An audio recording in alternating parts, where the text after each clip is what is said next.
My husband and I, both in our early 30s, have been together for over a decade and made the decision to not have kids.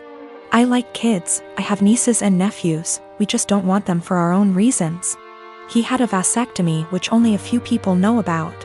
Our families are aware we don't want kids, as they've asked this before during different major life events, our wedding for instance. We recently bought a 3-bedroom home with a nice yard in a nice area. Excited to show our new home to family and friends, major upgrade to our previous home, we hosted a housewarming. During the party, one of my sibling-in-laws, Alex, made a few indirect comments about all this space. And kids would love it in our house, etc.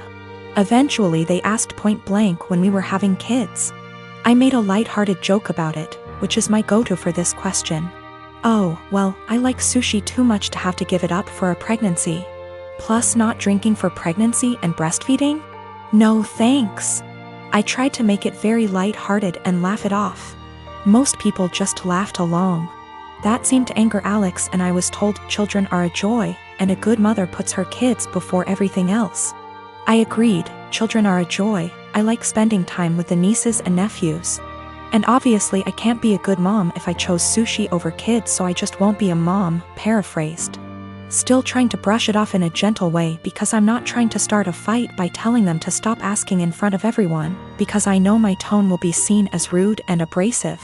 We move on.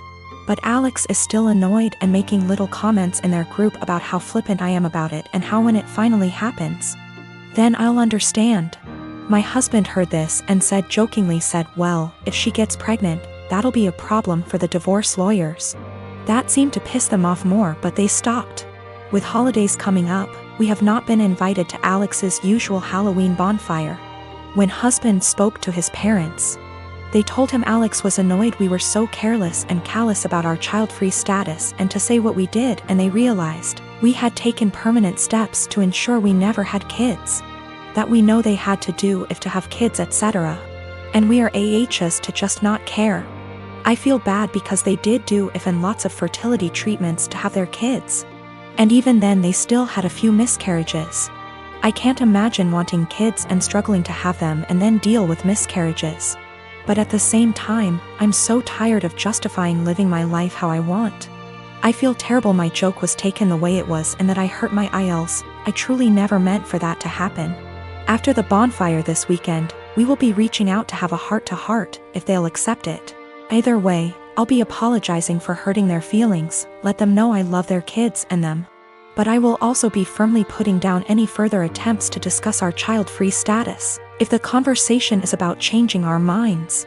I have not told them our reasons for being child-free, so I think perhaps if they are willing to listen, I'll explain them and hopefully the conversation can be constructive. I met her 2 years ago when we worked together and quickly became very close. She helped me through the darkest times of my life. I was mid-split with an abusive ex when we met. And I helped her through some really tough and unimaginable things. There were lots of rumors at the time we were seeing each other, and everyone assumed we were an item. But for the past 2 years our relationship has been purely platonic. She was my best friend, and up until a few weeks back I don't think we'd even ever hugged. Fast forward to a week ago, she came over for dinner and wine. This is very common and normal. We had more than usual and she was over the limit, so couldn't drive, so she stayed the night. We slept in the same bed but apart and no physical contact again. It was completely normal and just as expected. We somehow didn't get up and ended up staying in bed until 10 p.m. the next day just talking. Sometime during that evening she got upset about something going on in her life. I rubbed her back while telling her everything will be okay, and then we just cuddled. Probably the first bit of real physical contact between us, but nothing was sexual. Didn't feel weird, and she went home and it was all okay. This last weekend we had a hiking holiday planned, where we'd be sleeping in her van. She has a converted Transit. It's one bed, but we thought we'd be fine. First night it was freezing, ending up cuddling and spooning, but again didn't feel sexual.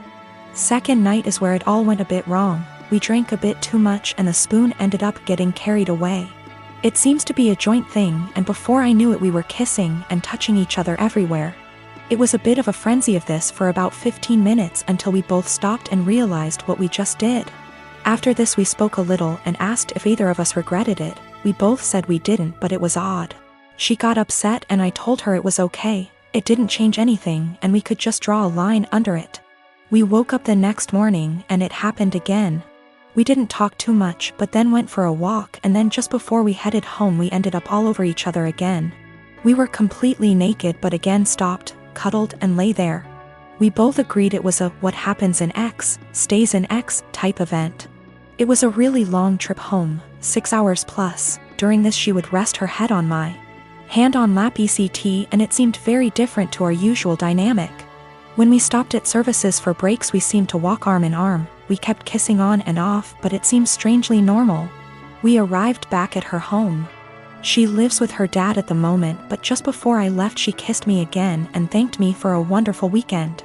The following day she came over to get some stuff I took home with me. We end up just cuddling, kissing, feeling and so on again, but she has dinner with a friend and we stop it there. She goes on her way.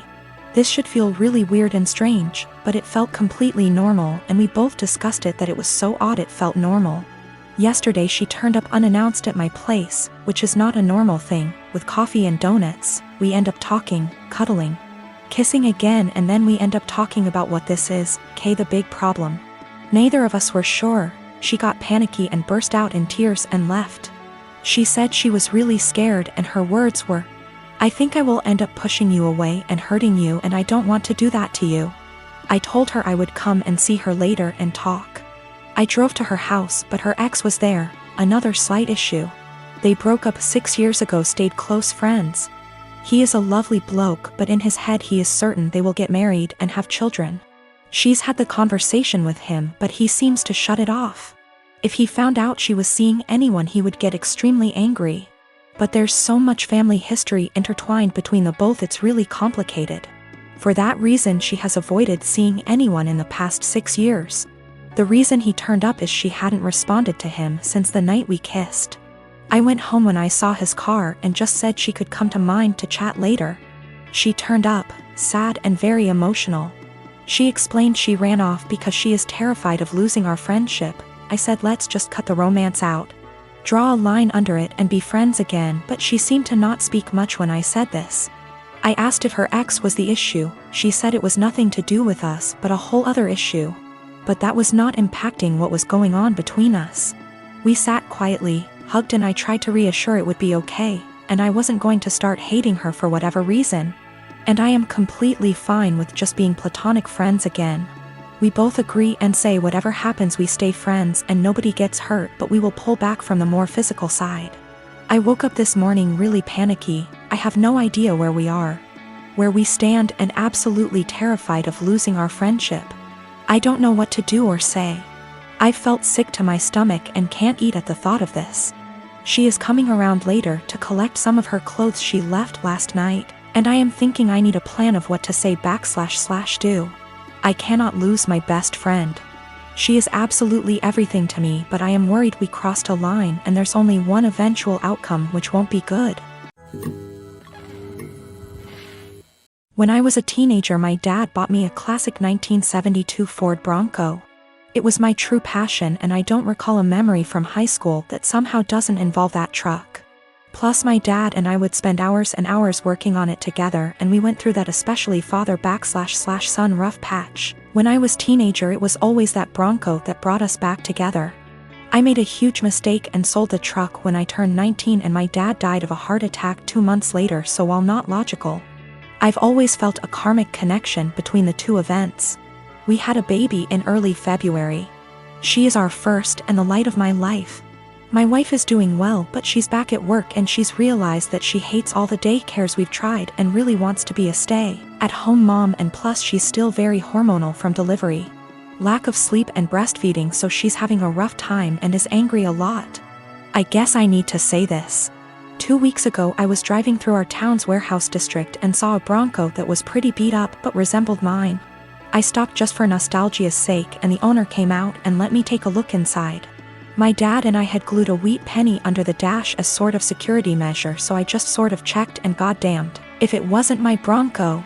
I asked him if he'd ever consider selling it. He said actually someone was on I-25 as we spoke from Colorado to buy it for $21,000. I freaked out and asked him if I could buy it right then and there for $23,000. He said if I could come up with the cash, yes. I had been procrastinating setting up a $529, so I had $12,000 in savings that my wife's parents had given us. I maxed out my credit card to Venmo and my mom bought down a check for $4,000 and I drove away in my old car. It was like a dream come true. Like a literal dream come true. It needs a lot of work I can't afford right now, but it's mine.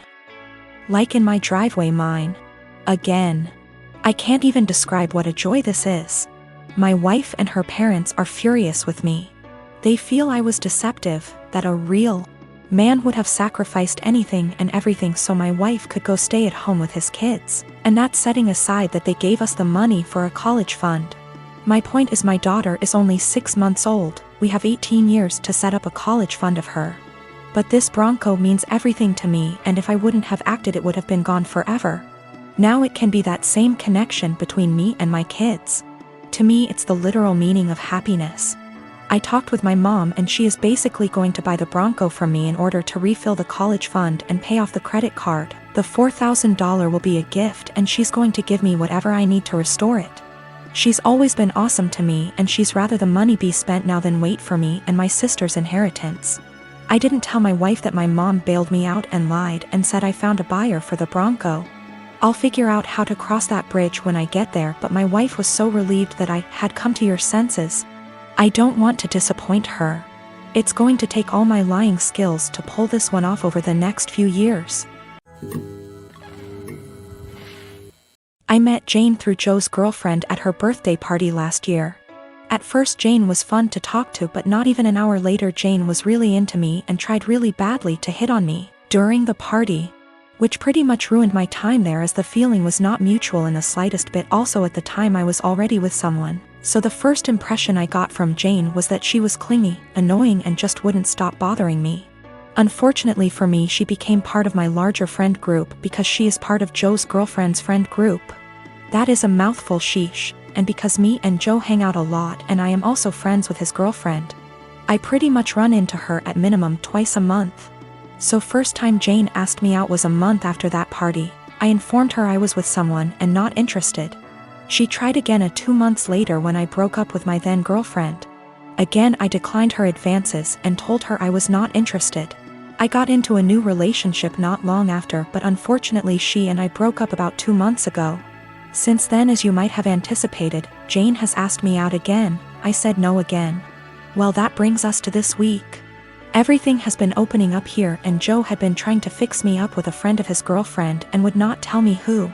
He is well aware of me having rejected Jane multiple times and the fact I am not interested in her. He knows this in detail. After a lot of what he calls convincing and I call whining, I had no interest in dating anytime soon. I relented and decided to agree to this double date idea of his.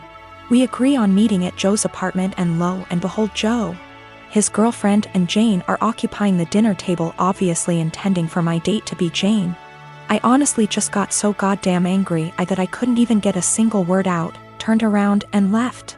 I have been bombarded with texts and calls about how much of a douche I am and how terribly I hurt Jane and so on, and I am just like, I literally rejected her like 3 times. I am not interested in her, you knew that, your girlfriend knew that. Our entire friend group has a running joke about obsessive Jane FFS, so literally everyone knows it.